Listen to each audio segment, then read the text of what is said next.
Aliphatic অ্যামিনের ক্ষারকীয়তা নিয়ে আমরা একটু আলোচনা। দেখো সিম্পল, আমরা এখানে একটু ছোট করে ওখানে আমি এটা যেটা বলে দিচ্ছি সেটা ফলো করে তুমি এখানে মানে এগুলোর এক্সপ্লেনেশন গুলো এখানে আমার দেওয়া আছে, এই দুটো পেজে এক্সপ্লেনেশন গুলো দেওয়া আছে, কিন্তু আমার এখানে বিষয়টা কি ঘটছে সেটা আমি ছোট করে বলে দিচ্ছি, সেটা তুমি বুঝে গেলেই তাহলে ওখানে ভাষাগুলো পড়ে তুমি মানে উদ্ধার করতে পারবে। দেখো আমাকে অ্যামিন মানে এই যে 1 degree 2 degree 3 degree amine amine ammonia জাতীয় যৌগ মানে সেটা কিন্তু ক্ষারক হবে। কারণ কি, এই যে আর R3N বলছি বলো, মানে 2-3 ডিগ্রি হলো, এটা 2 ডিগ্রি অ্যামিন। তারপরে ধরো এটা RNH2, এটা 1 ডিগ্রি অ্যামিন। এবারে সিম্পল অ্যামোনিয়া, তাহলে এদের সবার মাথায় তো একটা লোন পেয়ার আছে। তাহলে এই লোন মানে ক্ষারক কাকে বলে? যারা লোন পেয়ার মানে যারা ইলেকট্রন দান করে তারা ক্ষারক। এরা তাহলে এই এই ইলেকট্রন পেয়ারটা দান করে অপরকে, অপরকে দান করতে পারে, তাই এরা ক্ষারক। এবার প্রশ্ন হলো যে এরা কোনটা বেশি ক্ষারকীয়? ক্ষারীয় ধর্ম বেসিসিটি কার বেশি? দেখো বেসিসিটি আলোচনা করতে গেলে তোমাকে দুটো ব্যাপার দিতে হবে। এক হচ্ছে গ্যাসীয় অবস্থায় এদের বেসিসিটি, গ্যাসীয় অবস্থায় এদের বেসিসিটি, বা এই গ্যাসীয় অবস্থায় যা বেসিসিটি হয় আরো একটা অবস্থায় বেসিসিটি একই হয়, সেটা কি নন প্রোটিক বা অ্যাপ্রোটিক। মানে এমন একটা সলভেন্ট নেব যেটার মধ্যে H+ নেই।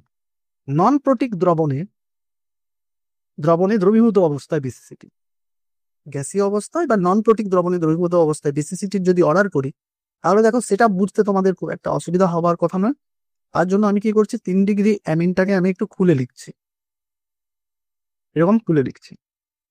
ওকে, 2 ডিগ্রি অ্যামিনটাকে আমি খুলে লিখছি, 3 ডিগ্রি অ্যামিন, আচ্ছা এটা 1 ডিগ্রি অ্যামিনটাকে আমি এরকম খুলে দিলাম।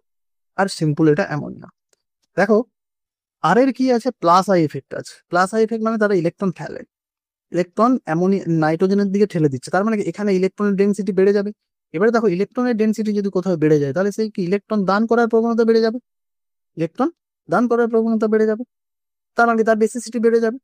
তাহলে এদিকে দেখো এখানে দুজন ইলেকট্রন ঠেলছে, প্লাস আই, এদের আর এর কি প্লাস আই এফেক্ট আছে, দুজন ঠেলছে তাই এর থেকে কম এখানে ইলেকট্রন ডেন্সিটি হবে, তাই এর থেকে কম ক্ষারক।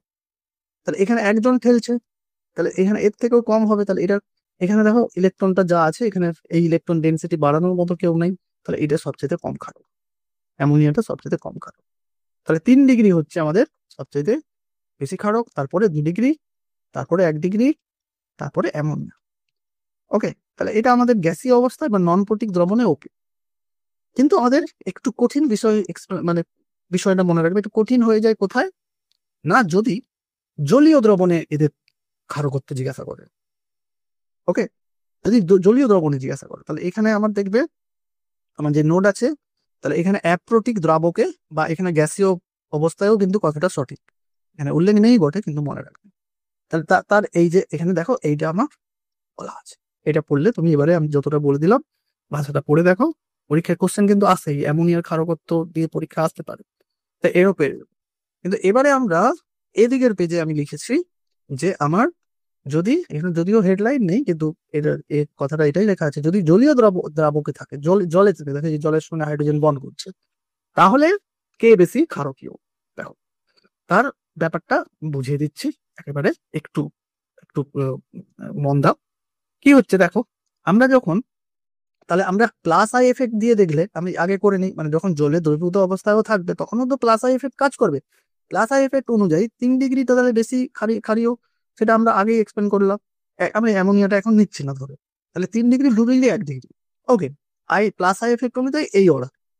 কিন্তু যখন একটা এই অ্যামিন গুলো এই 1 ডিগ্রি 2 ডিগ্রি এই অ্যামিন গুলো আমরা যখন জলে দ্রবীভূত করব তখন জলের সঙ্গে তারা একটা দ্রবীভূত হতে চাইবে। হ্যাঁ, তাহলে দ্রবীভূত হওয়ার ফলে সেখানে একটা আরেকটা এফেক্ট কাজ করবে যেটাকে বলবো দ্রাবকায়ন এফেক্ট, মানে সলভেশন এফেক্ট। বাংলায় কি বললে, দ্রাবকায়ন প্রভাব। ওকে, আর এটাকে কি সলভেশন এফেক্ট, সলভেশন এফেক্ট। সলভেশন এফেক্টে কি হয় না, সলভেশন এফেক্টটা কি না, যখন একটা যৌগের সলভেন্ট করব তাহলে সেখানে যে মানে ওয়াটারে দ্রবীভূত করব, তখন সেই সেই দ্রবীভূত হওয়ার ফলে তার কিছু কেমিক্যাল মানে কেমিক্যাল প্রপার্টিস গত কিছু চেঞ্জেস আসবে, কেমিক্যাল ফিজিক্যাল চেঞ্জেস আসবে। সেটা ধরো আমরা যদি 3 ডিগ্রি, প্রথমে ধরো 1 ডিগ্রি অ্যামিনকে নিয়ে আমি 1 ডিগ্রি অ্যামিনের হাইড্রোলিসিস করছি। দেখো 1 ডিগ্রি অ্যামিনের হাইড্রোলিসিস করা মানে জলের মধ্যে তো H প্লাস আছে, জলের মধ্যে H প্লাস আছে, তাহলে 1 ডিগ্রি অ্যামিনটা জলের মধ্যে H প্লাস কে ধরে নিয়ে তাহলে সে কি হয়ে যাবে, এইটা এন এর সঙ্গে তাহলে 3টে হাইড্রোজেন জুড়ে যাবে, মানে 3টে হাইড্রোজেনকে আলাদা আলাদা করে এরকম, তাহলে NH3 হয়ে যাবে এটা, আর এটা কি NH3, এখানে N এর মাথায় প্লাস হয়ে যাবে, তাহলে এইভাবে হয়ে যাবে। ওকে, এবারে দেখো জলের ও এর সঙ্গে এই যে জলটাকে আমরা OH2 করে লিখছি, OH2, তাহলে দেখো এই যে 1 ডিগ্রি অ্যামিন সলভেশন হওয়ার পরে মানে প্রোটোনেটেড হওয়ার পর সে 3টে হাইড্রোজেন বন্ড করতে পারে, এক একটা অণু 3টে হাইড্রোজেন বন্ড করতে পারে। তাহলে এইগুলো কিন্তু মানে দেখো ওই ভাষাটাকেও না গন্ডগোল, অনেকে দেখবে অর্গানিকে তুমি ভাষাটা হয়তো একটু গন্ডগোল করে ফেলছো, এইটা যদি এইগুলো দেখিয়ে দাও এরকম ছবিটা এঁকে দাও, দেখবে তোমার অনেক স্যাররা দেখবে ভাষা তখন পড়বেই না, তোমার এইটা তুমি এটা দেখিয়েছো বাস, এটা টিক চিহ্ন দিয়ে চলে যাবে, তাহলে এইরকমই খাতা দেখা। তাই এইগুলো দেওয়ার চেষ্টা করবে, এই কোথাও হাইড্রোজেন কি বন্ড দেখবে যে যখন এক্সপ্লেনেশন কোশ্চেন থাকবে সেখানে বেশিরভাগটা এই যৌগের স্ট্রাকচার ফাকচার দিয়ে কি ঘটছে যেটা ভাষায় তুমি লিখতে চাইছো সেটা তুমি এরকম মানে একে বলা হয় ছবি, এর ছবি ভাবো, বায়োলজি যেমন ছবি আঁকো তখন কেমিস্ট্রি এগুলো ছবি। তাহলে তাহলে এইটা তাহলে হচ্ছে না, এটা তাহলে 3টে হাইড্রোজেন বন্ড হচ্ছে। ওকে, আমি তাহলে বাকিগুলো করে নিই। তাহলে যখন আমাদের 2 ডিগ্রি অ্যালকোহল থাকছে তাহলে এখানে অলরেডি একটা হাইড্রোজেন আছে, তাহলে আবার একটা H প্লাস কে নিয়ে এই যে H প্লাস কে ধরে নিয়ে তাহলে এই যে আরটা, এই যে আর, তাহলে এই N এর সঙ্গে এখন দুটো হাইড্রোজেন বন্ড, তাহলে দুটো হাইড্রোজেনের সঙ্গে দুটো জল, এক একটা অণু এক একটা প্রোটোনেটেড 2 ডিগ্রি অ্যামিন, তাহলে দুটো হাইড্রোজেন বন্ড তৈরি করবে। তাহলে 3 ডিগ্রি থাকলে 3 ডিগ্রি থাকলে বুঝতে পারছো এবার একটাই মাত্র, এখানে তো আর হাইড্রোজেন নেই কিন্তু একটা যদি প্রোটোনেটেড হতে পারে, একটা লোন পেয়ার দিয়ে প্রোটোনেটেড হয়ে যেতে পারে, তখন আমাদের হয়ে যাবে জাস্ট 3 ডিগ্রির সঙ্গে একটা হাইড্রোজেন যুক্ত হয়ে গেল প্রোটোনেটেড হয়ে, সরি এখানে N আছে, তাহলে Nটা প্লাস হয়ে গেল, তাহলে এইটার সঙ্গে কি একটা হাইড্রোজেন বন্ড হয়ে গেল।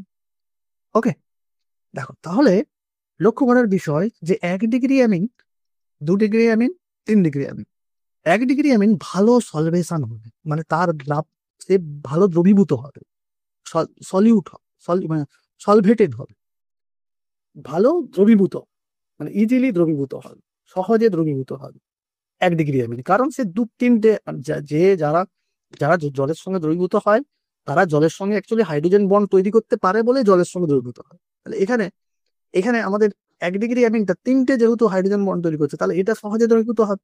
তাহলে তুমি ভাবো তাহলে এটা তাহলে তৈরি হয়ে যাবে সহজে, তার মানে কি 1 ডিগ্রি অ্যামিন H প্লাস গ্রহণ করতে চাইবে, কারণ H প্লাস গ্রহণ করে নিলে সে 3টে হাইড্রোজেন বন্ড তৈরি করতে পারবে, তাহলে H প্লাস সহজে গ্রহণ করবে। এবারে তুমি ভাবো তো H প্লাসটা কিভাবে গ্রহণ করছে, H প্লাসটা তো ওই একটা ইলেকট্রন দান করেই গ্রহণ করছে, তার মানে কি সহজে দান করে দিচ্ছে, 1 ডিগ্রি অ্যামিন সহজে H প্লাস ইলেকট্রন দান করে দিচ্ছে। তাছাড়া আমরা আরো একটা সংজ্ঞায় পড়েছি লুইস বেসিসিটি, লুইস বেসিসিটি কি না Brønsted basicity, Brønsted acid, Brønsted ক্ষার, ব্রনস্টেড অ্যাসিড কি যারা H প্লাস দেয় তাদের অ্যাসিড বলে মানে আরহেনিয়াসের মতো, আর যারা H প্লাস গ্রহণ করে তাদের বলা হয় ক্ষার, ব্রনস্টেড ক্ষার। তাহলে আমরা দুটো দিয়েই ধরতে পারি, তাহলে এই যে লোন পেয়ার দিচ্ছে তাই H প্লাস গ্রহণ করে নিচ্ছে, তারা যারা H প্লাস গ্রহণ করে তারাও ক্ষার, H প্লাস বর্জন যারা করে তারা অ্যাসিড, যারা গ্রহণ করে তারা ক্ষার। তাহলে দেখো এখানে সহজে H প্লাস গ্রহণ করছে বা এই লোন পেয়ারটা সহজে দিয়ে দিচ্ছে, কারণ যদি দিয়ে দেয় তবেই তো এই ভালো 3টে হাইড্রোজেন বন্ড করার মতো আরেকটা হাইড্রোজেন পেয়ে যাবে, তার মানে কি সহজে এই 1 ডিগ্রি অ্যামিন H প্লাস গ্রহণ করবে সবচাইতে ইজিলি, জলে থাকা অবস্থায় 1 ডিগ্রি অ্যামিনই একটা H প্লাস সহজে গ্রহণ করবে, তার মানে কি 1 ডিগ্রি অ্যামিনের ক্ষারকত্ব বেশি, উল্টোটা জাস্ট। তারপরে দেখো 2 ডিগ্রি অ্যামিন যেহেতু দুটো হাইড্রোজেন বন্ড তৈরি করছে তাহলে সে এর থেকে একটু কম H প্লাস গ্রহণ করতে চাইবে, তার মানে একটু কম ইলেকট্রন দান করতে চাইবে, তাই 2 ডিগ্রিটা। আর এখানে দেখো একটা হচ্ছে বলে 3 ডিগ্রিটা সবচেয়ে কম। তাহলে দেখো আমরা দুটো আলাদা আলাদা এফেক্ট দেখতে পেলাম, এখানে ব্যাপারটা বুঝতে পারলে এবার আমি একটু ক্লিয়ার করে লিখছি যে তাহলে আমরা প্লাস আই এফেক্ট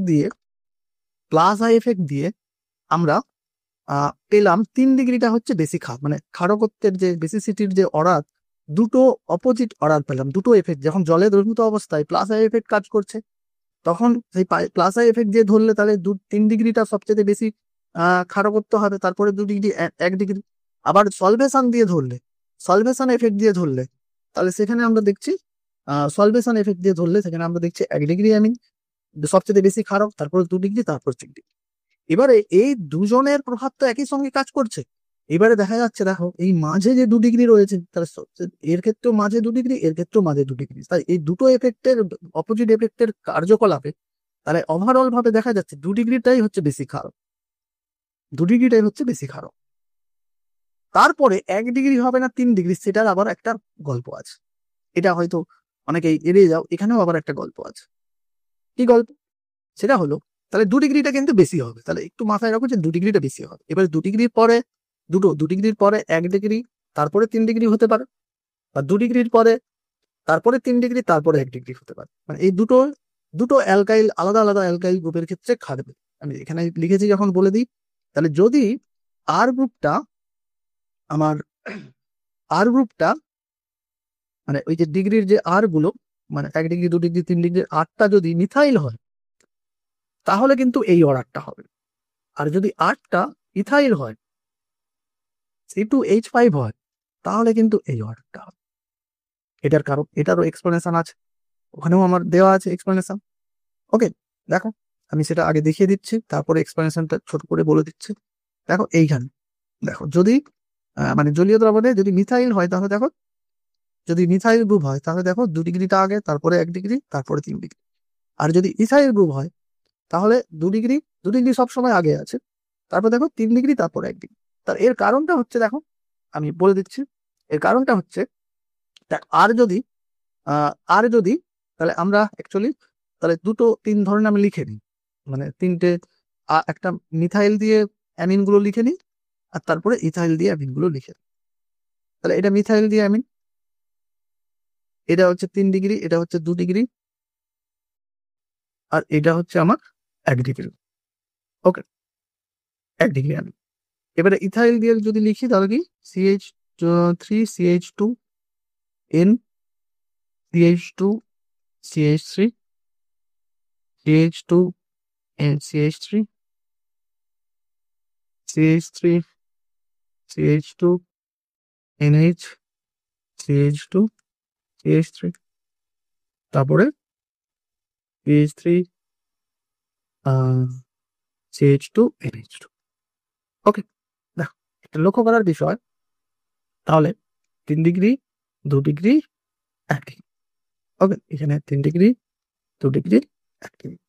দেখো ব্যাপারটা হলো যে যখন মিথাইল গ্রুপটার থেকে ইথাইল গ্রুপ ভালো সলভেটেড হতো, দেখ মিথাইল থেকে ছোট কার্বন চেন, আমি বলেছি অ্যালকাইল মানে কার্বন চেন জলে দ্রবীভূত হতে চাইবে না, তাই না? তাহলে মিথাইল গ্রুপের থেকে ইথাইল গ্রুপের থেকে মিথাইলটা জলে দ্রবীভূত হবে, মানে তাহলে এখানে সলভেশনটা ভালো খাটবে, সলভেশন এফেক্টটা কি এখানে ভালো খাটবে। ওকে, এখানে কি সলভেশন এফেক্টটা কম খাটবে, কারণ এ তো মানে সলিবিলি হচ্ছে না, তার মানে সলভেশন এফেক্টটা এখানে কাজ করবে না। ওকে, সলভেশন এখানটা এফেক্টটা কম হবে, কম এখানে এফেক্টটা কম কাজ করবে। আবার যদি ইন্ডাকটিভ এফেক্ট দিয়ে দেখি, তাহলে দেখবে যে মিথাইলের থেকে ইথাইল হচ্ছে প্লাস আই এফেক্ট এর বেশি, মিথাইলের থেকে ইথাইলের প্লাস আই এফেক্ট আমরা দেখেছি।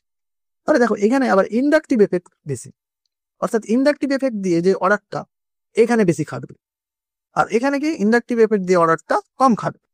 তাহলে সলভেশন দিয়ে এখানে অর্ডারটা বেশি খাটবে। এবারে তোমরা যদি মনে করো, তাহলে 2 ডিগ্রি তো জিতে গেল দুজনের ক্ষেত্রেই, তাহলে মিথাইল যদি থাকে, মানে যদি 8টা CH3 গ্রুপ হয়, তাহলে 2 ডিগ্রি তো জিতে গেল। এবারে তুমি 1 ডিগ্রি আর 3 ডিগ্রির মধ্যে লড়াই চলছে।